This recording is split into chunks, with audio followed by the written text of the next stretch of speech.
दोस्तों, स्वागत है आपका हमारे चैनल स्मार्ट स्टडी गया जी पे। और आज हम लोग करने वाले हैं 2023 का PYQ बिहार मध्य निषेध का, जो कि ये 25/2/2024 का एग्जाम हुआ था इसका। और चलिए स्टार्ट करते हैं। तो सबसे फर्स्ट क्वेश्चन में क्या है कि निम्नलिखित में से चरक किस वंश से संबंधित थे। चरक के बारे में पूछ रहा है कि चरक किस वंश से संबंधित है। तो ये कुषाण वंश से संबंधित है। चरक कुषाण वंश के शासक कनिष्क के क्या थे, राजवैद्य थे। और चरक संहिता की रचना की, जो आयुर्वेद की प्रसिद्ध रचना है। कुषाण वंश की स्थापना पूजल कटफेसिस ने की थी। सेकंड क्वेश्चन क्या है कि कोलकाता का सहयोगी बंदरगाह निम्नलिखित में से कौन सा है। हल्दिया, पारादीप और विशाखापट्टनम, कोची। तो कोलकाता का सहयोगी बंदरगाह आपका ये हल्दिया है। और भारत में 13 प्रमुख बंदरगाह है तथा कई छोटे छोटे बंदरगाह भी हैं। कोलकाता भारत का प्रमुख एवं एकमात्र नदी बंदरगाह है। हल्दिया कोलकाता की सहयोगी बंदरगाह है। 2020 में कोलकाता बंदरगाह का नाम बदलकर डॉक्टर श्यामा प्रसाद मुखर्जी बंदरगाह कर दिया गया है।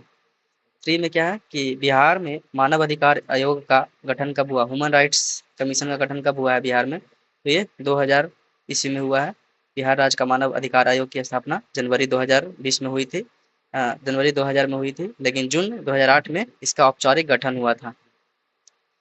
4 में है क्या कि आर्द्र भूमि दिवस किस तारीख को मनाया जाता है। देखिए इंपॉर्टेंट क्वेश्चन है ये 2 फरवरी को मनाया जाता है। वेटलैंड डे, इंग्लिश में इसको वेटलैंड डे बोलते हैं। वेटलैंड डे 2 फरवरी को विश्व आर्द्र भूमि दिवस मनाया जाता है। और यह 1971 में अंतर्राष्ट्रीय महोत्सव के वेटलैंड पर रामसर कन्वेंशन पर हस्ताक्षर करने के उपलक्ष्य में प्रत्येक 2 फरवरी को मनाया जाता है। इसका मुख्य उद्देश्य आर्द्र भूमियों के महत्व एवं उनकी सुरक्षा के बारे में वैश्विक जागरूकता को बढ़ाना है। 5वां में क्या है कि निम्नलिखित में से सबसे बड़ा अशोक चक्र कहाँ स्थापित किया गया। बोध गया, सारनाथ, टोपरा कला, सांची स्तंभ। तो ये टोपरा कला में सबसे बड़ा अशोक चक्र स्थापित किया गया है। भारत का सबसे बड़ा अशोक चक्र जो है कि हरियाणा के यमुनानगर के टोपरा कला गांव में स्थापित किया गया। यह हल्का स्टील से बना 30 फीट व्यास वाला धर्म चक्र है और जिसका उद्घाटन 5 जनवरी 2019 को किया गया था। 6 में है क्या कि अयोध्या दीपोत्सव 2023 में निम्नलिखित में से कितने लाख दिए जलाकर विश्व रिकॉर्ड बनाया गया। तो कितने लाख दिए जलाकर, तो 22 लाख प्लस दिए जलाकर बनाया गया था वर्ल्ड रिकॉर्ड। 7 में क्या है कि बाघ रिजर्व अमनगढ़ बाघ रिजर्व निम्न में से किस राज्य में स्थित है। मध्य प्रदेश, केरल, हिमाचल प्रदेश और उत्तर प्रदेश। तो अमनगढ़ बाघ रिजर्व है जो आपका उत्तर प्रदेश में है। और अमनगढ़ बाघ रिजर्व उत्तर प्रदेश के बिजनौर में स्थित है। यह उत्तर प्रदेश के 4 टाइगर रिजर्व में से एक है। और अन्य जो है कि एक दुधवा टाइगर रिजर्व है, एक पीलीभीती है, रानीपुर टाइगर रिजर्व है। रानीपुर बाघ अभयारण्य भारत का 53वां टाइगर रिजर्व है। 8 में देखेंगे कि विद्युत शक्ति की इकाई क्या होती है। जूल, कूलम्ब, वोल्ट, वाट। तो विद्युत शक्ति की इकाई होती है वाट। 9 में देखेंगे सभी अम्लों में पाए जाने वाला तत्व कौन सा है। सभी अम्लों में, देखिए इंपॉर्टेंट क्वेश्चन है यहाँ, कह रहा है कि सभी अम्लों में पाया जाने वाला तत्व कौन सा है। Hydrogen, chlorine, nitrogen, sulphur. तो हाइड्रोजन जो है आपका सभी अम्लों में पाया जाता है। और हाइड्रोजन की खोज किसने की थी, तो हेनरी कैवेंडिश ने की थी, द्वारा की गई थी। हाइड्रोजन आयनों की संख्या किसी यौगिक के अम्लता के लिए जिम्मेदार होती है। विलयन में हाइड्रोजन आयनों की संख्या जितनी अधिक होती है, विलयन उतना ही अधिक अम्लीय होगा। 10वां में क्या है कि उड़ीसा की बादाम पहाड़ी में से कौन सा अयस्क उत्पादित किया जाता है। उड़ीसा के जो बादाम पहाड़ी है उसमें से कौन सा अयस्क, मतलब कि आयरन और जो निकलता है कौन सा है। एंथ्रासाइट, सिडराइट, हेमाटाइट और लिमोनाइट। तो ये हेमाटाइट अयस्क निकाला जाता है उड़ीसा के बादाम पहाड़ी से, जो कि बादाम पहाड़ी कहाँ स्थित है, तो ये मयूरभंज डिस्ट्रिक्ट है उड़ीसा का, वहीं स्थित है। और यहाँ सोने एवं लोहे के अयस्क के खनन के लिए प्रसिद्ध है। बादाम पहाड़ के लोहे में उच्च श्रेणी का हेमाटाइट के यस्क पाए जाते हैं। 11 में है कि जवार्दन मुख निम्न में से कौन सी नदी बनाती है। जवार्दन मुख निम्न में से कौन सी नदी बनाती है। कावेरी, गोदावरी, महानदी, ताप्ती। तो ये इसका आंसर डी होगा, ताप्ती नदी बनाती है जवार्दन मुख। जवार्दन मुख क्या होता है, तो ये ताप्ती जो है कि नर्मदा जवार्दन मुख का निर्माण करती है। नर्मदा एवं ताप्ती पूर्व से पश्चिम की ओर प्रवाहित होते हुए खंबात की खाड़ी में गिरती है। और ताप्ती का उद्गम है जो कि मध्य प्रदेश के बैतूल बैतूल डिस्ट्रिक्ट मुल्ताई नामक स्थान से सतपुड़ा पर्वतमाला से होता है। 12 में क्या है कि शुंग वंश का शासन के बाद किस वंश ने शासन किया। तो शुंग के बाद शक, कुषाण, कण्व, सातवाहन। तो ये कण्व वंश ने शासन किया था शुंग के बाद। शुंग के वंश, देखिए ये वाला ऐसा टाइप का क्वेश्चन बहुत पूछा जाता है कि मौर्य के बाद किसने शासन किया, और गुप्त एम्पायर के बाद किसने शासन किया, शक के बाद किसने शासन शासन किया। तो ये वाला आप लोग को इम्पोर्टेंट याद रखने के लिए एक नोट्स बना के रख लेना चाहिए। क्योंकि बार बार ये वाला क्वेश्चन रिपीट होता है एग्जाम में, पूछ ही देता है। शुंग वंश के अंतिम शासक जो कि देवभूति की हत्या कर उनके मंत्री वासुदेव कण्व ने कण्व वंश की स्थापना की थी, और शुंग वंश की स्थापना पुष्यमित्र शुंग ने की थी। शुंग वंश की प्रमुख राजधानी विदिशा विदिशा और पाटलिपुत्र थी। 13 में देखिए मैथ से क्वेश्चन है कि एक ठोस बॉल का व्यास 4.2 सेंटीमीटर, बॉल का घनत्व 8.9 ग्राम सेमी क्यूब हो तो बॉल का द्रव्यमान ज्ञात करें। तो इसका आंसर बी होगा 345/39। देखिए इसका सोल्यूशन दिया हुआ है कि व्यास है जो 4.2 सेंटीमीटर है, और त्रिज्या यानी कि 2.1 सेंटीमीटर, और डेंसिटी घनत्व 8.9 ग्राम सेमी क्यूब। तो बॉल का द्रव्यमान होता है बॉल का आयतन गुने बॉल का घनत्व निकाल दिए। बॉल का आयतन 4 पाई r क्यू है, और बॉल का घनत्व जो कि यहाँ पर दिया हुआ है, इसका आंसर आ जाएगा बी 345.39। 14 में क्या है कि डीआरडीओ, देखिए डीआरडीओ से भी बहुत सारे क्वेश्चन पूछे जा रहे हैं। हर बिहार का जो भी एग्जाम हो रहा है उसमें डीआरडीओ सा मतलब क्वेश्चन पूछ ही रहा है। तो कह रहा है कि विकसित अस्त्र किस प्रकार की मिसाइल है। विकसित अस्त्र सतह से सतह यानी कि सरफेस टू सरफेस, सतह से जल यानी सरफेस टू वाटर, वायु से वायु, एयर टू एयर मिसाइल है कि सरफेस टू एयर मिसाइल है। तो इसका सी होगा वायु टू वायु यानी कि एयर टू एयर मिसाइल है, अस्त्र है जो भारत की पहली स्वदेशी दृश्य से परे हवा से हवा में मारे जाने वाली मिसाइल यानी कि बी राम है, जो ध्वनि की गति से तेज और गतिशील लक्ष्यों को 100 किलोमीटर से अधिक दूरी 20 किलोमीटर की ऊंचाई तक भेजने में सक्षम है। इस मिसाइल में डीआरडीओ द्वारा विकसित सक्रिय रेडियो फ्रिक्वेंसी सीकर लगाया गया है, तो इस फायर एंड फॉरगेट, दागो और भूल जाओ और बडी लॉन्च मोड जैसी क्षमताएं प्रदान करता है अस्त्र। 15 में क्या है कि निम्नलिखित में से प्रकाशित तंतु किस नियम पर कार्य करते हैं। प्रकाश के पूर्ण आंतरिक परिवर्तन, प्रकाश के प्रकीर्णन, प्रकाश के पूर्ण आंतरिक परिवर्तन, और ये ऑप्शन दिया हुआ है प्रकाश का प्रवर्तन। तो 15 का हो जाएगा ए, यानी कि निम्नलिखित में से प्रकाशित तंतु किस नियम पर कार्य करते हैं। तो ये प्रकाश का पूर्ण आंतरिक परिवर्तन पर काम करते हैं, आंतरिक परिवर्तन पर करते हैं। इसमें अपवर्तन दिया हुआ है। देखेंगे कि इसका सॉल्यूशन देख लेंगे कि प्रकाशिक तंतु पूर्ण आंतरिक परिवर्तन के सिद्धांत पर कार्य करता है। इस सिद्धांत के अनुसार जब प्रकाश एक सघन माध्यम प्रकाशिक तंतु का क्रोध से एक विरल माध्यम जैसे आच्छाद में प्रवेश करता है और आयतन कोण क्रांतिक कोण के अधिक होता है तो प्रकाश सघन माध्यम से ही वापस परिवर्तित हो जाता है। यह प्रक्रिया तंतु के अंदर बार बार दोहराई जाती है, जिससे सिग्नल बिना किसी हानि की लंबी दूर तक यात्रा तय कर पाता है। 16 में क्या है, 1916 में कांग्रेस का अधिवेशन कहाँ आयोजित हुआ था। तो ये लाहौर में आयोजित हुआ था 1916 में। वर्ष 1916 में भारतीय राष्ट्रीय कांग्रेस का वार्षिक अधिवेशन लखनऊ में आयोजित किया गया था। इस अधिवेशन में गरम दल अतिवादियों का कांग्रेस में पुनः प्रवेश हुआ था, और इस अधिनियम और गरम दल और नरम दल कब बटा था, तो 1907 में हुआ था, जो कि सूरत स्प्लिट के इसको नाम से जानते हैं। और पुनः प्रवेश हुआ कब, 1916 का जो लाहौर में सेशन हुआ कांग्रेस का, उसमें पुनः प्रवेश हुआ गरम दल का। इस अधिनियम की दूसरी सबसे अहम उपलब्धि क्या थी, लखनऊ समझौता है, जिसको लखनऊ पैक्ट बोलते हैं। ये भी 1916 में हुआ है। कौन सा, लखनऊ पैक्ट। लखनऊ पैक्ट भी पूछा जाता है एग्जाम में कई बार। इस अधिवेशन में कांग्रेस ने सरकार के सक्षम अपनी समान मांगे प्रस्तुत की थी। 17 में है कि भीमराव अंबेडकर ने डिप्रेस्ड क्लास एसोसिएशन की स्थापना किस वर्ष किया, 1934, 31, 30, 1929। तो ये 1930 में हुआ था। डिप्रेस्ड क्लास एसोसिएशन की स्थापना 1930 में डॉक्टर भीमराव अंबेडकर द्वारा की गई थी, जिसका मुख्य उद्देश्य दलित समुदाय के अधिकारों के लिए संघर्ष करना और उनके सशक्त बनाना था। 18 में क्या पूछा है कि कांग्रेस का प्रथम विभाजन कब हुआ। तो ये देखिए अभी बताएं कि सूरत स्प्लिट हुआ था, तो कांग्रेस का प्रथम विभाजन 1907 में हुआ था। देखिए दिया हुआ है कि भारतीय राष्ट्रीय कांग्रेस यानी कि आईएनसी का पहला विभाजन 1907 के सूरत अधिवेशन में हुआ था। इनमें कांग्रेस दो गुटों में बट गया, उग्रवादी और उदारवादी। उग्रवादी मतलब कि गरम दल और उदारवादी मतलब कि नरम दल। उग्रवादियों का नेतृत्व लोकमान्य तिलक, उग्रवादियों का नेतृत्व कौन कर रहे थे, लोकमान्य तिलक, लाजपत राय और बिपिन चंद्रपाल ने किया, जबकि इनको लोग लाल बाल पाल से भी जाना जाता है। और उग्रवादियों के नेतृत्व गोपाल कृष्ण गोखले, फिरोज शाह मेहता और सुरेंद्र नाथ बनर्जी ने किया। 19 में क्या है कि उत्कल दिवस निम्न में से किस राज्य के द्वारा मनाया जाता है। Utkal day, Karnataka, Orissa, Andhra Pradesh, D Kerala. I think इसका उड़ीसा ही होगा, 19 का बी होगा।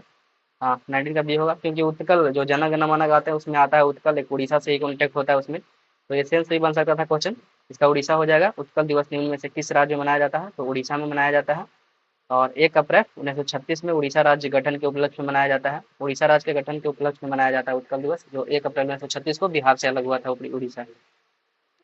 20 में क्या है कि बिहार के निम्नलिखित जिलों को उत्तर से दक्षिण क्रम व्यवस्थित करें। बक्सर, रोहतास, उत्तर से दक्षिण यानी कि आपको ये नॉर्थ से साउथ जाना है, तो उत्तर से दक्षिण इसको करना है। बक्सर, रोहतास, गोपालगंज, सिवान। तो इसका तो रोहतास सबसे लास्ट में आएगा। रोहतास सबसे लास्ट में आएगा, कैमूर जो इस साइड में आ जाएगा सबसे। तो इसमें टू इसमें दिया हुआ है कहाँ, तो इसमें दिया हुआ टू। तो 3412 हो जाएगा, डी हो जाएगा इसका आंसर। पहला में कौन आएगा, गोपालगंज, उसके बाद फिर सिवान, उसके बाद फिर बक्सर, उसके बाद रोहतास। 21 में है कि निम्नलिखित में से विषम चुनने के लिए बोल रहा है, ऑड को निकालना है। लोहार, दर्जी, नाई, बढ़ई। लोहार देखिए इसमें रीजनिंग टाइप का क्वेश्चन है, इसमें नाई हो जाएगा क्योंकि नाई बाल काटा है। लोहार तो लोहा बनाता है, दर्जी कपड़ा सीता है, बढ़ई लकड़ी को ये करता है। तो नाई विषम है क्योंकि यह बाल काटने का कार्य करता है, जबकि अन्य सभी के द्वारा वस्तु का निर्माण किया जाता है। वो सिंपल क्वेश्चन था। 22 का है कि फर्नीचर लकड़ी, रोटी गेहूं। फर्नीचर क्या चीज से बनता है, लकड़ी से। रोटी बनता है गेहूं से। 23 में है कि आपातकाल के समय कौन सा अनुच्छेद समाप्त नहीं होता है, तो ये आपका 20 एंड 21 है जो कि नहीं समाप्त होता है। 24 में है कि भारत में उपराष्ट्रपति के पद से हटाया जा सकता है। उपराष्ट्रपति को पद से हटाया जा सकता है राज्यसभा में संकल्प लाकर, संसद में संकल्प लाकर, महाभियोग लगाकर, संसद द्वारा एवं आधे से अधिक राज्यों के। तो ये राज्यसभा के जो वाइस प्रेसिडेंट होते हैं उपराष्ट्रपति, वाइस प्रेसिडेंट राज्यसभा के चेयरमैन होते हैं। वाइस प्रेसिडेंट होते हैं जो राज्यसभा के क्या होते हैं, चेयरमैन होते हैं। और इन्हें राज्यसभा में ही संकल्प लाकर हटाया जा सकता है, यानी कि आर्टिकल 67 क्लॉज बी के अनुसार। कौन से आर्टिकल, आर्टिकल 67। देखिए आर्टिकल ध्यान रखिएगा, अनुसार उपराष्ट्रपति को पद से हटाया जा सकता है यदि राज्यसभा के सभी तत्कालीन सदस्य प्रभावी बहुमत से प्रस्तावित पारित करते हैं। इस पर लोकसभा को सहमति देनी होगी तथा प्रस्ताव लाने से पहले कम से कम 14 दिन का नोटिस देना पड़ेगा उनको। 25 में है कि समान नागरिक संहिता का प्रावधान संविधान के किस अनुच्छेद के अंतर्गत आता है, तो ये अनुच्छेद 44 के अंतर्गत आता है, यूसीसी जिसको बोलते हैं। और यूसीसी कहाँ कहाँ लागू हुआ है, तो सबसे पहले तो ये उत्तराखंड में लागू हुआ है, फर्स्ट नंबर पर लागू हुआ है आपका ये उत्तराखंड। सेकंड शायद ये गोवा में लागू हुआ है, और थर्ड ये छत्तीसगढ़ लागू करने जा रहा है। नहीं, छत्तीसगढ़ तो ये यूजीसी लागू करने जा रहा है। समान नागरिक संहिता के उल्लेख भारतीय, छत्तीसगढ़ नहीं होगा। अनुच्छेद 44 में किया गया जो राजनीति के निर्देशक सिद्धांत डीपीएसपी का अंग है। और 44 में कहा गया कि राज्य भारत के समस्त राज्य क्षेत्र में नागरिकों के लिए एक समान सिविल संहिता प्राप्त करने का प्रयास करेगा। 26 में क्या है कि निम्नलिखित में से कौन सा संयोजी उत्तक नहीं है, उपास्थि, रक्त, अस्तित्व, हार्मोन। तो हार्मोन है जो संयोजी उत्तक नहीं है। संयोजी उत्तक शरीर के वह जैविक उत्तक है जो विभिन्न अंगों और उत्तकों को जोड़ते हैं और सहारा देते हैं और बांधते हैं। ये शरीर के सभी अंगों में व्यापक रूप से फैले होते हैं। संयोजी उत्तक के उदाहरण रक्त हो जाता है जो कि तरल संयोजी उत्तक है, और अस्थि हो जाता है मजबूत हड्डी को जोड़ता है, उपास्थि हो जाता है मजबूत लचीला और संयोजी उत्तक।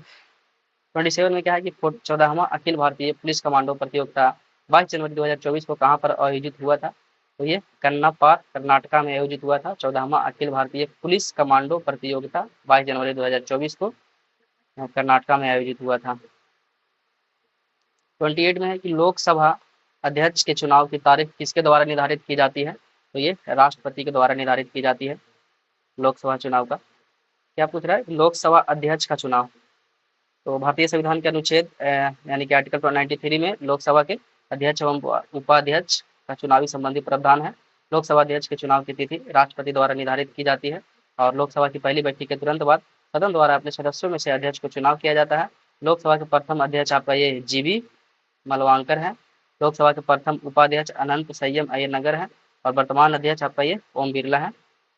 29 में क्या है कि कोयला भंडारण की दृष्टि से प्रथम स्थान पर कौन सा राज्य है, तो ये झारखंड है, जिसमें 5वां सबसे अधिक कोयला भंडार है कि भारत में है तथा दूसरा सबसे बड़ा उपभोक्ता भी है। भारत में शीर्ष कोयला भंडारण वाले राज्य झारखंड, उड़ीसा और छत्तीसगढ़ है। 30 में क्या है कि सोशल कॉन्ट्रैक्ट निम्नलिखित में से किसके द्वारा लिखा गया है, वॉल्टेयर, मॉन्टेस्क्यू, डिद्रो, रूसो। तो ये रूसो के द्वारा लिखा गया है। सोशल कॉन्ट्रैक्ट्स के लेखक फ्रांसीसी विचारक जीन जैक रूसो है। यह फ्रांसीसी क्रांति के प्रेरक कृति भी मानी जाती है। इसका संपादन 1762 ईस्वी में हुआ था। और मोंटेस्क्यू की प्रसिद्ध रचना कौन सी है, the spirit of the laws. Spirit of the laws किसका है, मोंटेस्क्यू का है। 31 में देखिए क्या दिया, मैथ दिया हुआ है कि ताश के पत्तों में पर्यायता से क्वेश्चन है, लाल पत्ती की रानी नहीं रहने की संभावना कितनी रहती है, तो इसका हो जाएगा डी हो जाएगा 6/13 अभिष्ट परिहार का। देखिए ताश में 52 पत्ते होते हैं और 24/52 करके इसका निकाला गया आंसर। 32 में क्या है कि इबन बतूता भारत के किस नदी पे किस सदी में आया था। इबन बतूता है जो भारत में, आई थिंक ये 13 हाँ 13 ये कितना ऑप्शन दिया, 14वीं शताब्दी में आया था ये, 14वीं सदी में। इबन बतूती जो कि एक विदेशी यात्रा था और मोरक्को का रहने वाला था, और मोहम्मद बिन तुगलक के शासनकाल में 14वीं सदी में भारत आया था, जो दिल्ली के सुल्तान मोहम्मद बिन तुगलक के दरबार में न्यायाधीश के रूप में कार्य किया। इसने एक प्रसिद्ध पुस्तक रेहला की रचना की जो एक यात्रा वृत्तांत था। 33 में क्या है कि निम्नलिखित में से कौन सा स्थान पूर्वी तट पर स्थित है? कोल्लम, कोचीन, एरानुकुलम, तुत्तिकोरन। तो तुत्तिकोरिन है जो आपका ये पूर्वी तट पे स्थित है। भारत के पूर्वी समुद्र तट का विस्तार उत्तरी तटीय भाग से लेकर कन्याकुमारी तक है। और भारत के पूर्वी तट पर स्थित प्रमुख बंदरगाह कौन कौन सा है? तो पारादीप है जो कि उड़ीसा में है, कोलकाता एक है जो पश्चिम बंगाल, विशाखापट्टनम आंध्र प्रदेश, चेन्नई तुतुकोरिन और एन्नौर तमिलनाडु है। भारत के पश्चिमी तट पर स्थित प्रमुख बंदर कौन सा है? कंडाला जो कि गुजरात में है, मुंबई पोर्ट है, मार्मुगाओ पोर्ट है गोवा में, मंगलुरु पोर्ट कर्नाटक में है, कोची केरल में है, नावा शोवा है जो कि महाराष्ट्र में है। 34 में क्या है कि 8वीं अनुसूची में कौन सी भाषा को 92वें संविधान संशोधन 2003 द्वारा जोड़ी गई थी? कोंकणी, मणिपुरी, सिंधी एंड संथाली। तो संथाली भाषा को जोड़ा गया है 92वें संविधान संशोधन 2003 के तहत। और इसका देख लेंगे कि 8वीं अनुसूची में 92वें संविधान संशोधन अधिनियम 2003 के द्वारा कौन कौन सा जोड़ा गया है? बोडो, डोंगरी, मैथिली, संथाली को जोड़ा गया है। 4 लैंग्वेज को जोड़ा गया है, बोडो, डोंगरी, मैथिली, संथाली। और इस संशोधन के बाद 8वीं अनुसूची में कुल मान्यता प्राप्त भाषाओं की संख्या 22 हो गई है। 21वां संविधान संशोधन 1967 द्वारा सिंधी को तथा 71वां संविधान संशोधन 1992 के द्वारा जो कि नेपाली, मणिपुरी तथा कोंकणी 8वीं सूची में शामिल किया गया था। और भारतीय संविधान भाग 17 के अनुच्छेद यानी कि आर्टिकल 343 से लेकर 351 तक आधिकारिक भाषाओं का उल्लेख किया गया है। 35 में क्या है कि योजना आयोग यानी कि प्लान कमीशन का स्थापना कब की गई थी? तो ये 1950 में। ये तो बहुत ईजी क्वेश्चन था। 36 में क्या है कि पूगा वैली यानी कि पूगा घाटी जो कि लद्दाख में स्थित है, किस लिए प्रसिद्ध है? तापीय ऊर्जा, आणविक ऊर्जा, सौर ऊर्जा, भूतापीय ऊर्जा। तो ये भूतापीय ऊर्जा के लिए प्रसिद्ध है। लद्दाख के दक्षिण पूर्वी हिस्से में स्थित भूतापीय ऊर्जा गर्म झरनों तथा अपने प्राकृतिक सुंदरता के लिए प्रसिद्ध है। यहाँ सल्फर और बोरवंश के विशाल भंडार भी पाए जाते हैं। 37 में क्या है कि लोकसभा अध्यक्ष एवं उपाध्यक्ष दोनों अनुपस्थित हो तो लोकसभा की बैठक की अध्यक्षता कौन करता है? राज्यसभा का अध्यक्ष, राज्यसभा का उपाध्यक्ष, राज्यसभा के पैनल द्वारा सभापति। तो सभापति इसका अध्यक्ष करते हैं। लोकसभा अध्यक्ष एवं उपाध्यक्ष दोनों की अनुपस्थिति हो जब नहीं हो सदन में तो लोकसभा की बैठक की अध्यक्षता सभापति पैनल का कोई सदस्य सीनियर सदस्य करता है। जैसा कि जो कि इंडियन लक्ष्मीकांत में लिखा हुआ है, ये तो थोड़ा शॉर्ट में लिखा हुआ है, लक्ष्मीकांत में दिया हुआ थोड़ा सा अच्छे से कि अगर अध्यक्ष और उपाध्यक्ष दोनों में से कोई नहीं हो तो कौन सभा का मतलब ये अध्यक्षता करेगा। हालांकि लोकसभा अध्यक्ष या उपाध्यक्ष के पद रिक्त होने पर सभापति पैनल का कोई सदस्य की अध्यक्षता नहीं कर सकता है, लेकिन ये सीनियर लोग करते हैं अध्यक्षता। वो 38 में क्या है? एपी दिया हुआ है 23, 29, 35, 41 का 9वां पद क्या होगा?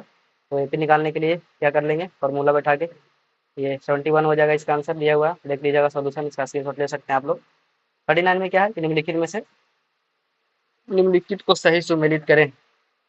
भारत का संघ राज्य, नगर निगम, ग्राम पंचायत, सरपंच, महापौर, राज्यपाल, प्रधानमंत्री, इसको मिलान करना है। एक सेकंड। ग्राम पंचायत में क्या हो जाएगा? तो सरपंच हो जाएगा। भारत का संघ में आपका प्रधानमंत्री हो जाएगा यानी कि 1 का डी, इसका ऑप्शन सी हो जाएगा। राज्य में हो जाएगा राज्यपाल, नगर निगम में हो जाएगा महापौर, इसका सी हो जाएगा आंसर 39 का। 40 में क्या है कि जीआई टैग को किस संस्था द्वारा दिया जाता है? BRICS, WTO, World Bank, UNESCO. तो ये डब्ल्यूटीओ के द्वारा दिया जाता है जीआई टैग को। और जीआई टैग की रजिस्ट्री उद्योग संवर्धन एवं आंतरिक व्यापार विभाग के तहत वाणिज्य और उद्योग मंत्रालय द्वारा संचालित की जाती है।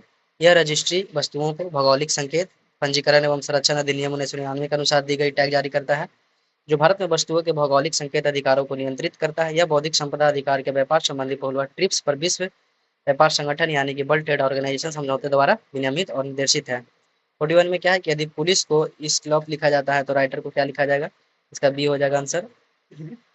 42 में है कि बोस आइंस्टीन कंडेंसेंट में क्या होती है? तो बहुत कम गतिज ऊर्जा होती है। बोस आइंस्टीन कंडेंसेंट यानी कि बी इसी बहुत कम गतिज ऊर्जा होती है। यह पदार्थ की एक अवस्था है जो कब तब बनती है जब बोसॉन नामक कणों के एक दूसरे को परम शून्य लगभग 0 केल्विन के अत्यंत निकट तापमान तक ठंडा किया जाता है, जिससे उनकी गतिज ऊर्जा लगभग समाप्त हो जाती है और वो एक ही क्वांटम अवस्था में आ जाते हैं। 43 में क्या है कि बक्सर के युद्ध के समय दिल्ली पर किसका शासन था? तो ये शाह आलम का शासन था, इसका डी हो जाएगा। 44 में क्या है कि अध्यक्षता अध्यक्षतात्मक सरकार की क्या विशेषता होती है? तो स्वतंत्र कार्यपालिका, मुख्य विशेषताएं स्वतंत्र कार्यपालिका और विधायिका को स्पष्ट वित्तीकरण, राष्ट्रपति का राज का प्रमुख और सरकार का मुखिया होना, राष्ट्रपति के पद को निश्चित अवधि होना और कार्यपालिका को अपनी शक्ति तथा वैधता के लिए विधायिका पर निर्भर ना होगा। 45 में क्या है कि निम्न आकृतियों में से विषम आकृति को चुनो। तो इसमें से विषम आपका ये बी है। 46 में है कि हाल ही में मरणोपरांत भारत रत्न पुरस्कार किसे दिया गया है? बिंदेश्वरी पाठक को, कर्पूरी ठाकुर को। तो ये कर्पूरी ठाकुर हो जाएगा, जो कि 23 जनवरी 2024 को उन्हें मरणोपरांत भारत के सर्वोच्च नागरिक सम्मान भारत रत्न से सम्मानित किया गया था। इन्हें लोकप्रियता के कारण जन नायक भी कहते हैं। 47 में है कि कोयना डैम यानी कोयना बांध किस राज्य में स्थित है? तो ये महाराष्ट्र में है कोयना डैम, और यह सतारा जिले के कोयना नगर में स्थित है। कोयना बांध कोयना नदी पर बनाया गया एक मलबा कंक्रीट बांध है। 48 में है कि पहाड़ों पर पानी कब उबलता है? समुद्र के तल से अधिक ताप पर, समुद्र के तल से कम ताप पर। तो इसका बी आंसर हो जाएगा, समुद्र के तल से कम ताप पर। पहाड़ों पर पानी समुद्र तल से कम ताप पर उबलता है क्योंकि ज्यादा ऊंचाई पर वायुमंडलीय दबाव कम हो जाता है, जिससे पानी के अणुओं और गैसीय अवस्था में जाने के लिए कम ऊर्जा की जरूरत पड़ती है। समुद्र तल पर पानी 100 डिग्री पर उबलता है, और लेकिन ऊंचाई पर जाने पर 90 डिग्री सेल्सियस से भी कम हो जाता है। 49 में है कि भारत का प्रथम आधुनिक पुरुष किसे कहा जाता है? तो ये राजा राम मोहन राय को कहा जाता है। राजा राम मोहन राय एक प्रसिद्ध समाज सुधारक थे, और 1815 में उन्होंने आत्मीय सभा के गठन की थी, और 1828 में ब्रह्मा समाज के गठन की थी, एवं शिक्षा एवं धार्मिक सुधारों के माध्यम के समाज को आधुनिक बनाने का प्रयास किया। इस कारण उन्हें आधुनिक भारत का जनक कहा जाता है। शिक्षा के प्रसार के लिए उन्होंने 1817 में कलकत्ता हिंदू कॉलेज और 1825 में वेदांत कॉलेज की स्थापना की। कौन कौन से? 1815 में आत्मीय सभा, और 1828 में ब्रह्मा समाज की स्थापना की, और 1817 में कलकत्ता हिंदू कॉलेज, और 1825 में वेदांत कॉलेज की स्थापना की। 50 में क्या है? निम्नलिखित में से डीएनए प्रतिबंधन में डीएनए खंडों को जोड़ने हेतु किस एंजाइम का प्रयोग किया जाता है? डीएनए प्रतिबंधन में डीएनए खंडों को जोड़ने के लिए कौन सा एंजाइम का प्रयोग किया जाता है? तो ये लाइगेजेज का प्रयोग किया जाता है। और यह एंजाइम क्या फास्फोडोएस्टर बांध से निर्माण को उत्प्रेरित करके डीएनए के छोटे टुकड़ों को आपस में जोड़ता है, जिससे एक संपूर्ण डीएनए अणु का निर्माण होता है। 51 में क्या है कि डिमेट्रियस किसके समकालीन थे? तो डिमेट्रियस सालिस सुका के समकालीन थे। डिमेट्रियस मौर्य वंश के 6वें शासक सालिस सुका का समकालीन था। सालिस सुका का शासनकाल 215 ईसा पूर्व से 202 ईसा पूर्व तक था। 52 में क्या है कि त्वरित बल का आरएएफ किस अर्धसैनिक बल का हिस्सा है? थल सेना, डोगरा सेना, नौसेना, सीआरपीएफ। तो इसका डी हो जाएगा, सीआरपीएफ का हिस्सा है त्वरित कार्यबल आरएएफ। और आरएएफ यानी कि केंद्रीय रिजर्व पुलिस, सीआरपीएफ की एक विशेष शाखा, इसकी स्थापना अक्टूबर 1992 में की गई थी, और संवेदनशील पुलिसिंग के साथ मानवता की सेवा करना है। 53 में क्या है कि समाजवादी विचारधारा किसे स्वीकार नहीं कर सकती है? पर्यावरण संरक्षण, आर्थिक समानता, निजी संपत्ति, पूंजी। तो समाजवादी विचारधारा निजी संपत्ति को स्वीकार नहीं कर सकती है। 54 में क्या है कि अपनी ही जाति में विवाह करना निम्न में से क्या कहलाता है? तो ये अंतरजातीय विवाह, अंतरजातीय इसको अंतर विवाह बोलेंगे। अंतर विवाह यानी कि अपने विशिष्ट धार्मिक, जातीय, सामाजिक या सांस्कृतिक समूह या वर्ग के भीतर विवाह करने की प्रथा है। 55 में क्या है कि पूंजीवादी अर्थव्यवस्था का मूल सिद्धांत निम्नलिखित में से क्या है? तो ये प्रतिस्पर्धा हो जाएगा इसका, और 55 का सी हो जाएगा। 56 में क्या है कि निम्नलिखित में से विषम चुने, ऑड को चुनना है। सिर पेट, पैर टखना, हाथ कलाई, बाह कंधा। तो इसका सिर पेट हो जाएगा। हाथ कलाई, हाथ से कलाई रिलेटेड है, पैर से टहना यानी टखना लिखा हुआ, बाह से कंधा, सिर से पेट यानी कि माथा से पेट कनेक्टेड नहीं, इसका ऑप्शन सी हो जाएगा, यॉड है। 57 में क्या है कि भारत में इलेक्ट्रॉनिक राजधानी के रूप में कौन सा शहर प्रसिद्ध है? तो ये आई थिंक तो बंगलुरु होना चाहिए, देख लेते हैं एक बार इसका आंसर। हाँ, बंगलुरु हो जाएगा ये 57 का। तो भारत में इलेक्ट्रॉनिक राजधानी के रूप में कौन सा शहर प्रसिद्ध है? बेंगलुरु। आंसर में क्या है कि भारत में इलेक्ट्रॉनिक राजधानी के रूप में बेंगलुरु को जाना जाता है, और इसे सिलिकॉन वैली के नाम से भी जाना जाता है। 58 में है कि मुगल में पूरे राज्य की वित्त व्यवस्था को कौन सा अधिकारी देखता था? तो ये दीवान देखता था। देख लेंगे एक बार, दीवान किसको बोलते थे? राजस्व प्रमुख वित्त व्यवस्था को देखता था। अमल गुजार आपका ये जिले का प्रमुख राजस्व अधिकारी होता था। मीर बख्शी सैन्य नियुक्ति एवं पदोन्नति करता था। मीर मुंशी शाही पत्राचार होता था। मुसारिफ ए मुमालिक लेखाकार होता था। 59 में क्या है कि 2SO2 O2 2SO3 उष्मा क्षेपीय अभिक्रिया है, तो क्या होगा? उच्च दाब, उत्प्रेरक और निम्न ताप होगा। 60 में मुंगेर जिले में निम्न में से किस जिले की स्थलीय सीमा स्पर्श नहीं करती है? भागलपुर, मधेपुरा, जमुई, लखीसराय। तो ये मधेपुरा हो जाएगा। 61 का क्या है कि पूर्वी पश्चिमी गलियारा सिलचर किससे जोड़ता है? पोरबंदर, मुंबई, नागपुर, अहमदाबाद। पूर्वी पश्चिमी गलियारा जो कि सिलचर है किससे जोड़ता है? पोरबंदर से यानी गुजरात से, मुंबई से, नागपुर से, अहमदाबाद से।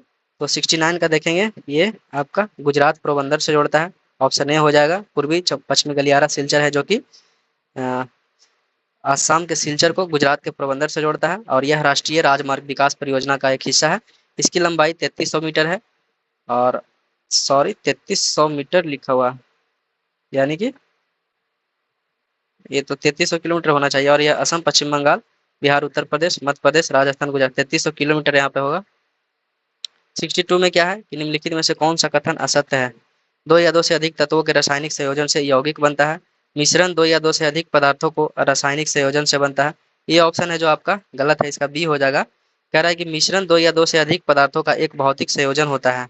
इसमें लिखा हुआ है कि पदार्थों का रासायनिक संयोजन बनाता है। जो रासायनिक रूप से नहीं जुड़े होते हैं एवं अपने व्यक्तिगत गुणों को बनाए रखते हैं। मिश्रण की प्रमुख विशेषताएं क्या है?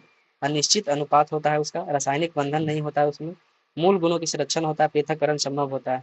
63 में है कि सैडल पीक किस द्वीप पर स्थित है? तो ये आपका उत्तरी अंडमान यानी कि नॉर्थ अंडमान में है, जो कि सैडल पीक है 732 मीटर ऊंचाई पर स्थित है। 64 में क्या है कि निम्नलिखित में से लैंगर हंस द्वीप किस अंग का भाग है? लैंगर हंस द्वीप, तो ये अग्नाशय का भाग है। लैंगर हंस द्वीप आइसलेट्स ऑफ लैंगर हंस पैनक्रियास की एक भाग है, जो रक्त शर्करा के स्तर को नियंत्रित करने में महत्वपूर्ण भूमिका निभाते हैं। ये अग्नाशय में फैली हुई अंतःस्रावी कोशिकाएं हैं जो इंसुलिन और ग्लूकागोन जैसे हार्मोन का उत्पादन करती है। इनका नाम जर्मन चिकित्सक पॉल लैंगरहंस के नाम पर रखा गया है। इन्होंने पहली बार 1869 ईस्वी में इनका वर्णन किया था। 65 में क्या है कि प्रश्न श्रृंखला में प्रश्नवाचक चिन्ह के स्थान पर क्या आएगा? थल सेना, स्थल सेना, नौसेना, नौसेना में क्या आएगा? यानी कि ये जल आएगा। 66 में क्या है कि मिथाइल ऑरेंज के संदर्भ में निम्नलिखित में से सत्य कथन है? तो ये अम्ल में लाल होगा और क्षारक में पीला होगा। मिथाइल ऑरेंज क्या होगा? अम्ल में लाल होगा, और ध्यान रखिएगा अम्ल में लाल और क्षारक में पीला होगा।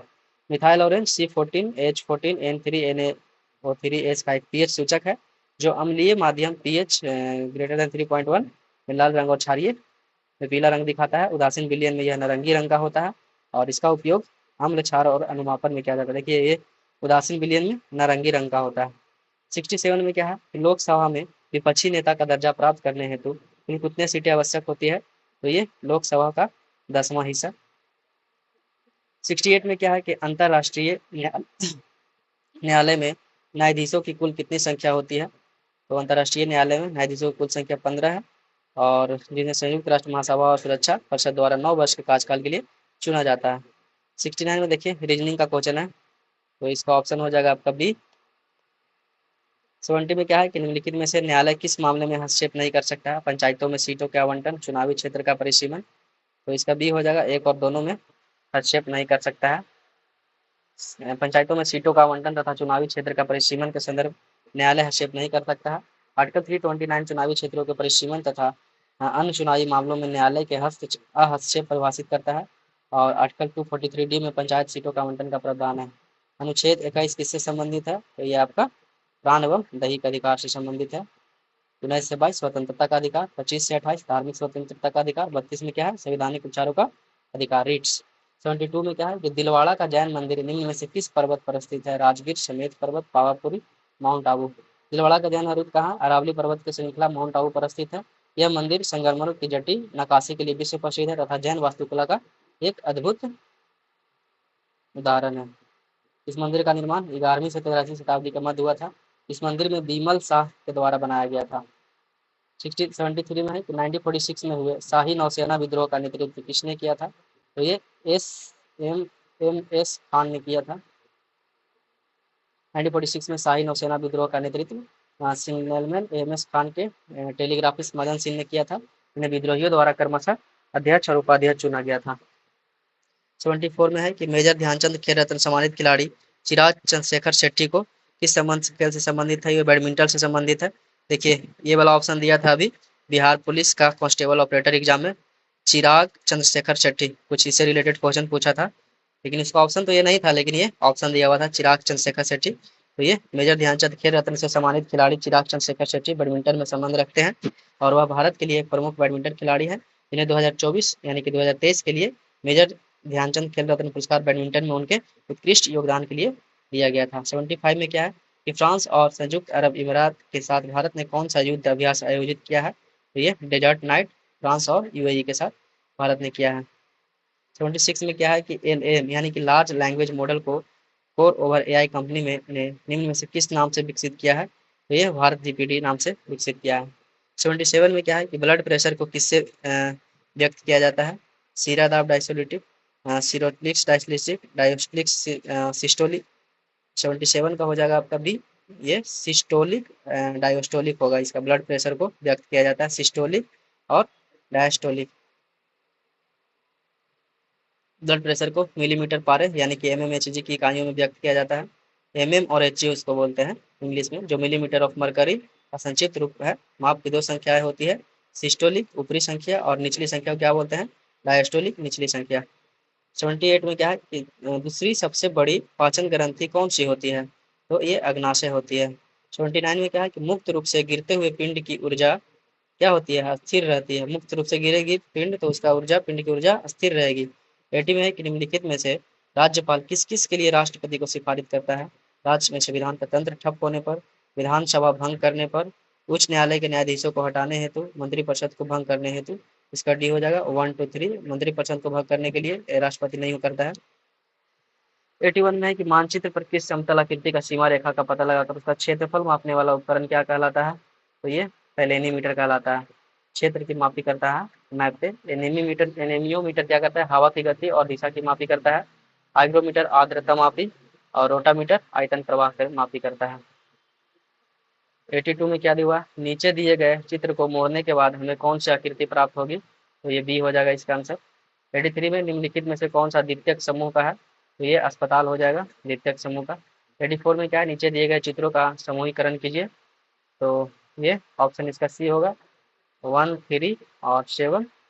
1 हो गया आपका, 3 हो गया और 7 हो गया, यानी कि सर्किल, ट्रायंगल और रेक्टेंगल। उसके बाद 2 5 8 स्क्वायर, दो गो ट्रायंगल दो गो स्क्वायर और ये दो गो सर्किल हो जाएगा इसमें। उसके बाद क्या है 4 6 9, यानी कि दो गो सर्किल, अंदर में एक सर्किल है, इसका अंदर में है और ये अंदर में। ये रीजनिंग का क्वेश्चन था। 85 में क्या है कि निम्नलिखित में से संगम साहित्य मूवेनावार में कौन से 3 राज्यों का वर्णन किया गया है, तो ये चोल चेर पांड्या का वर्णन किया गया है मूवेनार में। ये भी रीजनिंग है, यदि श्रृंखला में जारी रखना हो तो इसका बी हो जाएगा। पीर पंजाल कहाँ है, तो ये जम्मू कश्मीर में है। 88 में क्या है, पिता की उम्र 4 वर्ष पहले पुत्र की आयु के 7 गुना थी, वर्तमान में पिता की आयु। देखिए एज वाला से क्वेश्चन हर बार पूछता है, एज वाला आप लोग कंप्लीट कर लीजिए किसी के यूट्यूब से क्लास लेकर।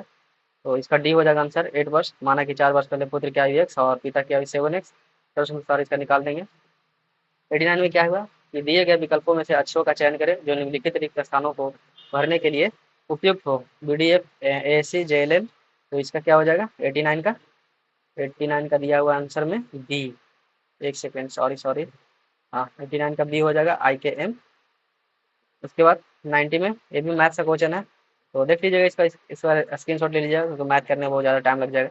एक आदमी एक वीडियो थोड़ा लंबा हो जाएगा, हानि पर खरीदता है, तो इसका डी हो जाएगा 4000। हाँ, उसके बाद फिर एक दिया हुआ रीजनिंग, इसमें से ये, हाँ इसमें से ट्रायंगल को चुनना है, तो इसका आंसर सी हो जाएगा 12 12 ट्रायंगल हो जाएगा इसमें। 92 का हो जाएगा क्या, ये भी मैथ से है, इसका 100 मीटर होगा आंसर। 93 में क्या है, ये भी मैथ है, इसका आंसर हो जाएगा आपका 93 का सी हो जाएगा। 94 में भी रीजनिंग दिया हुआ है, इसका आंसर ये होगा। 95 में क्या है कि भारत की तरफ इशारा करते हुए अर्जुन कहते हैं कि ब्लड ब्लड रिलेशन से रीजनिंग है, इसका हो जाएगा ये दामाद हो जाएगा। ये 96 का डी हो जाएगा 27। 90 देख लीजिए, आप लोग स्क्रीन शॉट भी ले सकते हैं, हम नहीं सोल्व कर रहे हैं कि वीडियो थोड़ा ज़्यादा लंबा हो जाएगा। तो 97 का बी हो जाएगा JQ, 98 का CND और 99 का, तो मैथ तो काफ़ी अच्छा क्वेश्चन डाला गया था। 99 का बी हो जाएगा और 100 का डी हो जाएगा। तो ये रहा आपका सेकंड शिफ्ट का क्वेश्चन रहा, और अगले वीडियो में हम लोग करेंगे 2023 का फर्स्ट शिफ्ट, और ये हम लोग का था 2024 का फर्स्ट शिफ्ट। और नेक्स्ट जो वीडियो आने वाली है तो नंबर वाइज सीरियल नंबर से वीडियो रहेगा, तो ठीक है। आपका ये 25/2024 का था ये, तो 2023 वाला फर्स्ट शिफ्ट अपलोड कर दिया जाएगा शाम तक, वो भी आज रात में। तो ठीक है दोस्तों, आप लोग एक बार जरूर कीजिए PYQ को, क्योंकि PYQ